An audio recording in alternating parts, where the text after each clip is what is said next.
ça a quelque chose d'effarant de penser qu'un enfant qui m'écoute, à cause de la façon dont il m'écoute, à cause de ce que je dis, eh bien, il y a des connexions qui se mettent en place, qui ne se seraient pas mises en place de la même façon si je n'avais pas été là. Donc, je suis responsable de la construction de son outil intellectuel. Mais il y a quand même des enfants, des êtres humains surtout, qui sont plus intelligents que d'autres, non? Ça ne veut rien dire du tout. Je vous assure que c'est une phrase, c'est pas par démagogie. Je ne suis pas plus intelligent qu'Einstein, ni moins intelligent, parce que cette comparaison n'a pas de sens. Bien sûr que mon intelligence n'est pas celle d'Einstein, parce que lui, il a été capable de trouver des choses que j'ai jamais trouvées. Bien sûr, mais quelle était la caractéristique de cet homme qu'on présente comme très intelligent? C'était pas d'avoir une activité intellectuelle plus vive, mais c'était d'avoir une horreur du sentiment de ne pas comprendre. Quand il ne comprenait pas, il comprenait qu'il n'avait pas compris, et il n'aimait pas ça, alors il s'arrangeait pour finir par comprendre. Quelquefois, c'était très long.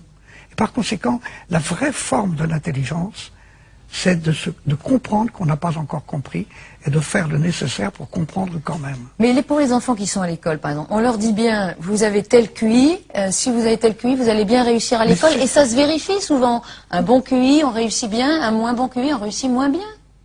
Mais évidemment, si je dis à une fille qu'elle est laide, et je lui répète tous les jours qu'elle est laide, ben elle aura beau être jolie, elle finira par se croire laide. Et puis elle prendra une drôle d'allure, et puis elle fera des grimaces, et puis elle deviendra laide. Et par conséquent, ça fait partie des prévisions qui sont autoréalisatrices. Il est criminel de dire à un enfant, tu n'es pas doué, tu n'es pas capable d'avoir un QI de temps et de temps, et par conséquent, tu vas rater. Et le mot surdoué, par exemple. Il y a des enfants, on dit, ils sont surdoués. Bon, ils réussissent bien les On a bien tort de le dire. Ça ne veut rien dire.